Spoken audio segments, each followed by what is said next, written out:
আসসালামু আলাইকুম প্রিয় শিক্ষার্থীবৃন্দ। আশা করি তোমরা সবাই ভালো আছো। চলে আসলাম নতুন একটি ভিডিও নিয়ে। আজকে আমাদের ভিডিওর বিষয়বস্তু তোমাদের চ্যাপ্টার 2 এর যে পরবর্তী ক্লাস অর্থাৎ সেকেন্ড ক্লাস হবে। আজকে মূলত দূরত্ব এবং সরণ, দ্রুতি এবং বেগ এগুলো নিয়ে আমরা আলোচনা করব। তো আমাদের ক্লাসটি আমরা শুরু করি। এখন তার আগে তোমাদের বলে দেই, যারা এখন পর্যন্ত আমাদের চ্যানেলটি সাবস্ক্রাইব করে দাও না, চ্যানেলটি সাবস্ক্রাইব করে দাও আর তোমার বন্ধুদের মাঝে শেয়ার করে দাও। চলো আমরা শুরু করে ফেলি। তাহলে আমরা প্রথমে জানবো দূরত্ব এবং সরণ নিয়ে। ঠিক আছে, দূরত্ব এবং সরণ। ঠিক আছে, তো আমরা যদি একটু খেয়াল করি, দূরত্ব এবং সরণ দুইটাই কিন্তু একই জিনিস। দূরত্ব এবং সরণ আমি বলছি দুইটাই একই জিনিস, কিন্তু একটু একটু একটু একটু সমস্যা আছে। ঠিক আছে, তো আমরা গতদিন বলেছিলাম তোমার স্কুলের কথা। ঠিক আছে, যে তুমি একটা পথে, এই পথে যাচ্ছ, একটা স্কুল একদম ঘুরে ঘুরে এদিকে যাচ্ছ, আর একটা হচ্ছে সোজা পথ। ঠিক আছে, এটা একটা সোজা পথ। তাহলে তোমার স্কুলে যাওয়ার দুইটা রাস্তা, এইটা একটা রাস্তা, এটা একটা রাস্তা। তাহলে তুমি যাবে কোন রাস্তায়? ঠিক আছে, তুমি যদি আমার মতো অলস হও তাহলে তুমি এই রাস্তা দিয়ে যাবে। ঠিক আছে, ধরে নিলাম তুমি এই রাস্তা দিয়ে যাচ্ছ। তাহলে তুমি একটু জানি একটা জিনিস খেয়াল রাখো, যে তুমি সরল পথে, সরল পথে বলতে কি, সর্বনিম্ন দূরত্ব অতিক্রম করে যদি তোমার অবস্থানের পরিবর্তন হয় তাহলে সেটাকে বলবো আমরা সরল। ঠিক আছে, তাহলে দূরত্ব বলতে আমি কি বলছি, যে সময়ের সাথে অবস্থানের পরিবর্তনকে দূরত্ব বলা হয়। সময়ের সাথে অবস্থানের পরিবর্তন,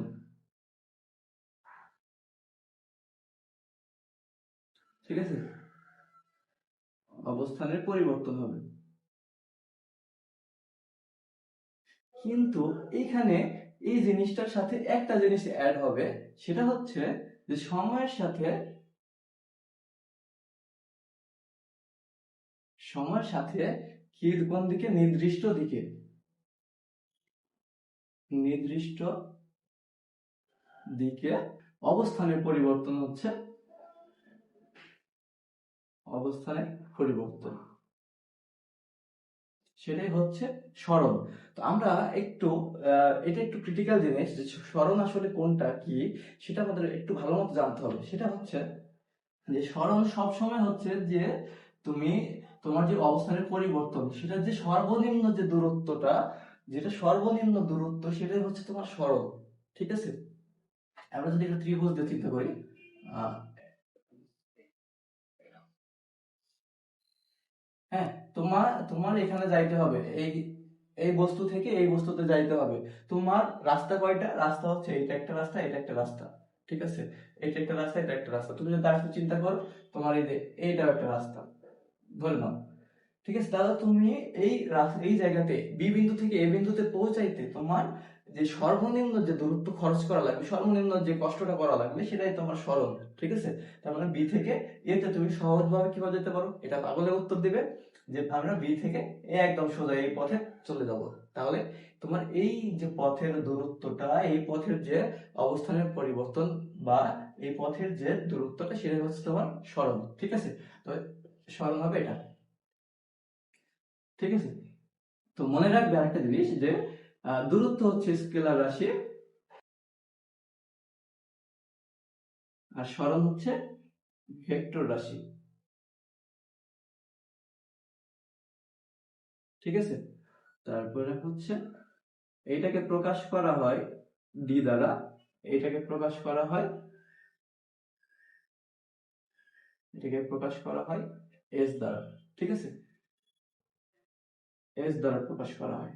এবার যদি এটা মাত্রা একটু বলতে চাই, মাত্রা হবে এল, বড় হাতের এল, আর এটার মাত্রা হবে, এটারও মাত্রা একই, কারণ আমরা এল দ্বারা লেন্থকে বুঝি, মাত্রা হবে এটারও এল।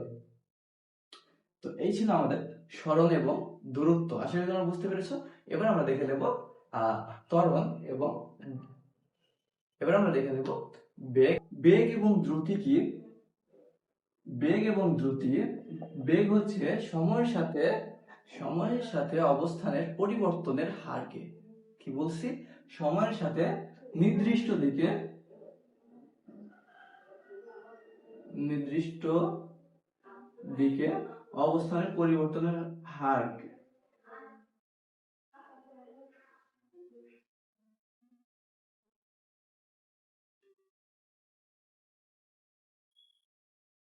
হারকে কি বলা হয়? বেগ বলা হয়। এটাও সেম, শুধুমাত্র থাকবে নাকি, থাকবে না হচ্ছে নির্দিষ্ট দিকে, অর্থাৎ সময়ের সাথে অবস্থানের পরিবর্তনের হারকে কি বলা হয়?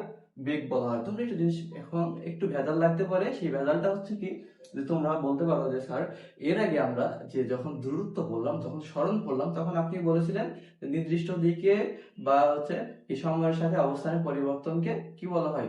দূরত্ব বলা হয়। তাহলে এইখানে আপনারা একই জিনিস বলছেন যে অবস্থানের পরিবর্তনের কি হার কে, এখানে জাস্ট একটা জিনিস চেঞ্জ, সেটা হচ্ছে কি হার। যখন তোমাকে বেগ বলছে তখন তোমাকে হার আসতে হবে, যখন দ্রুতি বলছে তখন তোমাকে আসতে হবে কিসে? হারে। অর্থাৎ হার বলতে আমরা কি বুঝি, যে এখন সময়ের সাথে বলছে, সময়ের সাথে অর্থাৎ তোমাকে কি করতে হবে? 1 সেকেন্ডের হিসাব করতে হবে। কত সেকেন্ডের হিসাব করতে হবে? 1 সেকেন্ডে। তাহলে এখন ধরো যে 10 সেকেন্ডে কোনো বস্তুর পরিবর্তন হয় 10 মিটার, অতএব তোমাকে হিসাব করতে বলতে 1 সেকেন্ডে তার কত পরিবর্তন হয়। ঠিক আছে? তাহলে সেক্ষেত্রে কি হচ্ছে, এই যে সেকেন্ডটা, এই সময়টা কোথায় চলে আসতেছে? নিচে চলে আসতেছে, টি। অর্থাৎ আর উপরে আসতেছে কি? উপরে আসছে এস। এস দ্বারা আমরা কি বলছি? এস দ্বারা হচ্ছে সরণ বলছি, আর টি দ্বারা আমরা কি বলবো? সময় বলবো। ঠিক আছে, এগুলো পরে আসতেছে। এখানে নির্দিষ্ট দিকে হবে না, শুধুমাত্র অবস্থানের পরিবর্তন সময়ের সাথে। এখানে তার আগে কিন্তু সময়ের সাথে তোমরা অ্যাড করে নেবে অবস্থানের পরিবর্তনের হার। এইটার মাত্রা, আমরা একটু মাত্রা নির্ণয় করা শিখি। দেখো আমরা এখানে কি পাইছি? বেগ সমান সমান কি পাইছি? দেখো এস বাই টি পাইছি না? বেগ সমান সমান এস বাই টি পাইছি। তাহলে আমরা সূত্র দিয়ে যদি মাত্রা নির্ণয় করি, এস সমান সমান কি বলছি? এস হচ্ছে এল, আর টি এর মাত্রা হচ্ছে, সময়ের মাত্রা হচ্ছে এই বড় হাতের টি, অর্থাৎ টাইম। তাহলে আমরা এখানে বলতে পারি এল টি ইনভার্স 1। এই ক্ষেত্রেও সেম, মাত্রা হচ্ছে এল টি ইনভার্স 1। ঠিক আছে, এবার যদি আমরা এটার কি নির্ণয় করি, এটার একক নির্ণয় করি। একক বলো দেখি, একক কি হয়? আমরা এখান থেকে একক নির্ণয় করতে পারি। এস, এস এর একক কি? মিটার। টাইমের একক সেকেন্ড। তাহলে উপরে হবে মিটার আর নিচে হবে সেকেন্ড। এই তোমরা এটা গোলায় না কিন্তু, এই এস হচ্ছে সরণ আর এই এস হচ্ছে একক, আর একক সময়ের একক, এটা তোমরা কিন্তু গোলায় দিও না। এই এস হচ্ছে সরণ, এই এস হচ্ছে সরণ, এই এস হচ্ছে একক। ঠিক আছে, সময়ের একক অর্থাৎ সেকেন্ড। হ্যাঁ, এটা হচ্ছে সেকেন্ড, এটা একটু তোমরা মাথায় রাখবে। তাহলে এটা এম এস ইনভার্স 1। এটার মাত্রা কত হচ্ছে? এটার মাত্রাও, এটার একক সেম, একক এম এস ইনভার্স 1। তারপরে আমরা একটা জিনিস দেখব, যে কোনটা ভেক্টর রাশি, কোনটা কি রাশি, কোনটা স্কেলার রাশি। একটু তোমরা খেয়াল করে দেখবে, এখানে আমি বলছি নির্দিষ্ট দিকে, এখানে কোনো নির্দিষ্ট দিকে আমি বলি নাই। তার মানে ভেক্টর রাশি কে? ভেক্টর রাশি হবে বেগ, বেগ হবে ভেক্টর, আর এটা হবে স্কেলার রাশি। তাহলে এটা সূত্রগুলো কি? এই দুটারই একই সূত্র, ভি সমান সমান এস বাই টি। ঠিক আছে, তো বন্ধুরা আজকে আমাদের ক্লাস এই পর্যন্তই। আগামী ক্লাসে, নেক্সট ক্লাসে আমরা জানবো যে কি করে এই যে পুরো চ্যাপ্টারটা, ঠিক আছে, এই চ্যাপ্টারটা সূত্রে কিভাবে ঢোকা লাগে এবং সূত্রগুলো কিভাবে আয়ত্ত করা যায়, সেই নিয়েই আমরা মূলত সামনের ক্লাসটা করব। তো ততক্ষণ পর্যন্ত সবাই ভালো থাকো, সুস্থ থাকো, এবং আমাদের ফেসবুক পেজটিতে লাইক করে দাও, আমাদের ইউটিউবে কি করে দাও, চ্যানেলে সাবস্ক্রাইব করে দাও। আর তোমরা এই যে আমরা যে পড়াচ্ছি সেই ক্লাসের নোটগুলো তোমরা করে রাখবে। আমি প্রত্যেকটা চ্যাপ্টার শেষে নোটগুলা তোমাদের থেকে জানবো, এবং যার নোট বেশি সুন্দর হবে তার জন্য রয়েছে আকর্ষণীয় গিফট। তো সবাই ভালো থাকো, সুস্থ থাকো, আসসালামু আলাইকুম।